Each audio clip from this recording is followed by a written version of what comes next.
Radhe Radhe. Spiritual বলে আপনাদের সকলকে স্বাগত জানিয়ে শুরু করছি আজকের ভিডিও। জন্মাষ্টমী শেষ হলে আসে অন্নদা একাদশী বা অজা একাদশী। তবে 2024 সালে এই একাদশী দ্বিমত দেখা দিয়েছে। এই একাদশী কবে পালিত হবে, 29 আগস্ট না 30 আগস্ট, এই নিয়ে অনেক মতভেদ রয়েছে। তাই আমি আজকে ভিডিওর মাধ্যমে অজা একাদশী কবে পালন হবে তা নিয়ে আলোচনা করব। এছাড়াও একাদশী পালনের সময়সূচি, ব্রত মাহাত্ম্য এই সম্পর্কেও বলা হবে। চলুন তাহলে শুরু করি। হিন্দু ধর্মে অজা একাদশীর গভীর আধ্যাত্মিক গুরুত্বও রয়েছে, যা অনিচ্ছাকৃত সীমালঙ্ঘন থেকে মুক্তি প্রদান করে, আধ্যাত্মিক বিবর্তনকে লালন করে এবং পরিশেষে উপবাস, ভক্তি এবং পুণ্যময় জীবনযাপনের মাধ্যমে মুক্তি দেয়, যা ভগবান বিষ্ণুকে আনন্দিত করে এবং একটি দীপ্তি গড়ে তোলে। এবছর অজা একাদশী পালিত হবে 29 আগস্ট।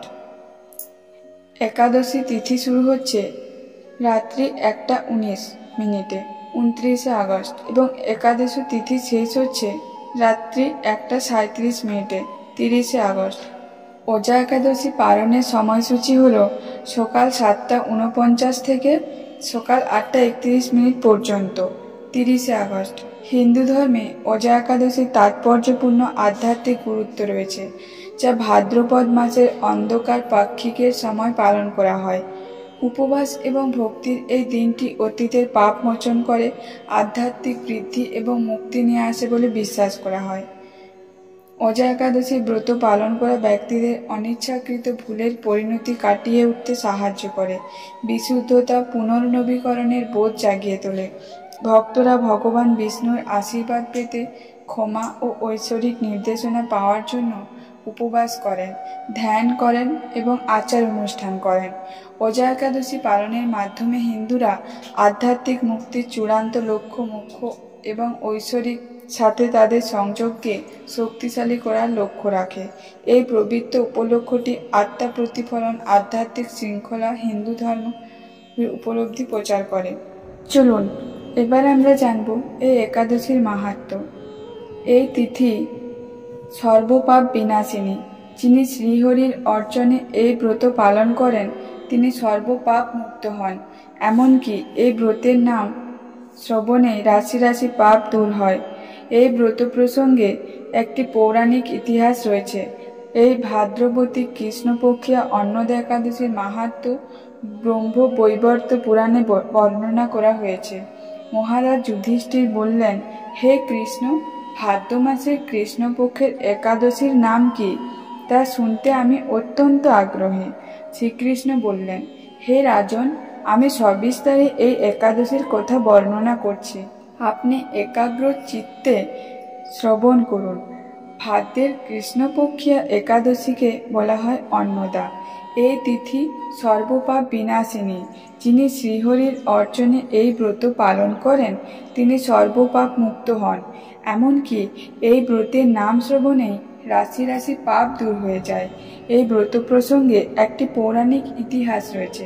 প্রাচীনকালে হরিশ্চন্দ্র নামে এক নিষ্ঠাপরায়ণ সত্যবাদী চক্রবর্তী রাজা ছিলেন। পূর্ব কর্মফল ও প্রতিজ্ঞার সত্যতা রক্ষায় তিনি রাজ্যভ্রষ্ট হন। অবস্থা এমন হলো যে তিনি নিজের স্ত্রী, পুত্র এবং অবশেষে নিজেকে পর্যন্ত বিক্রি করতে বাধ্য হলেন। হে রাজেন্দ্র, এই পুণ্যবান রাজা চণ্ডালের দাসত্ব স্বীকার করেও সত্য রক্ষার্থে দৃঢ় নিষ্ঠা প্রদর্শন করেছিলেন। তিনি শ্মশানে মৃত ব্যক্তির বস্ত্র কর রূপে গ্রহণ করতেন। এইভাবে তার বহু বছর কেটে গেল। দুঃখ সাগরে নিমজ্জিত হয়ে কি করি, কোথায় যায়, কিভাবে এই দুর্দশা থেকে মুক্ত পায়, এই চিন্তায় তিনি দিন রাত্রি বিভোর হলেন। এমন সময় দৈবক্রমে পর দুঃখে দুঃখী গৌতম ঋষি রাজার কাছে এলেন। রাজা মুনিকে দর্শন করে ভক্তি ভরে প্রণাম করলেন। করজোড়ে তার সামনে দাঁড়িয়ে একে একে নিজের সমস্ত কথা জানলেন। রাজার দুঃখের কথা শুনে মুনিবর বিস্মিত হলেন। অত্যন্ত ব্যথিত হয়ে তিনি বললেন, হে রাজন, ভাদ্র মাসে কৃষ্ণপক্ষের একাদশী অন্নদা নামে জগতে প্রসিদ্ধ। আপনি এই ব্রত পালন করুন। এই ব্রতের প্রভাবে আপনার সমস্ত পাপের বিনাশ হবে। আপনার ভাগ্যবশত আগামী 7 দিন পরে এই তিথির আবির্ভাব হবে। এই দিন উপবাস থেকে রাত্রি জাগরণ করবেন। এইভাবে ব্রত উদযাপনে আপনার সমস্ত পাপ ক্ষয় হবে। হে রাজন, আপনার পুণ্য প্রভাবে আমি এখানে এসেছি জানবেন। এই কথা বলে গৌতম মুনি অন্তর্হিত হলেন। ঋষিবরের উপদেশ মতো তিনি শ্রদ্ধা সহকারে সেই ব্রত পালন করলেন। তার ফলে তার সমস্ত পাপ দূর হল। হে মহারাজ, এই ব্রতের প্রভাব শ্রবণ করুন। যথাবিধি এই ব্রত পালনে বহু বছরের দুঃখ ভোগের অবসান হয়।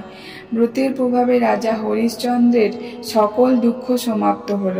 পুনরায় তিনি স্ত্রীকে ফিরে পেলেন এবং তার মৃত পুত্রও জীবিত হল। আকাশ থেকে দেবগণ দুন্দুভি, বাদ্য ও পুষ্প বর্ষণ করতে লাগলেন। নিষ্কণ্টক রাজ্য সুখ ভোগ করে অবশেষে আত্মীয় স্বজন ও নগরবাসী সহ স্বর্গে গমন করলেন। যে মানুষ নিষ্ঠা সহকারে এই ব্রত পালন করেন তিনি শ্রীহরির চরণে ভক্তি লাভ করে অবশেষে দিব্যধাম গমন করেন। এই ব্রতের মাহাত্ম্য পাঠ ও শ্রবণে অশ্বমেধ যজ্ঞের ফল লাভ হয়। আপনারা তাই ভক্তি ভরে এই একাদশী ব্রত পালন করুন। দেখবেন শ্রীহরির কৃপায় আপনাদের সকল দুঃখ দুর্দশা সমস্ত কিছু দূর হবে। রাধে রাধে। ভিডিওটি ভালো লাগলে অবশ্যই লাইক, শেয়ার এবং কমেন্ট করুন। ভালো লাগলে চ্যানেলটি নিশ্চয়ই সাবস্ক্রাইব করতে ভুলবেন না। নমস্কার।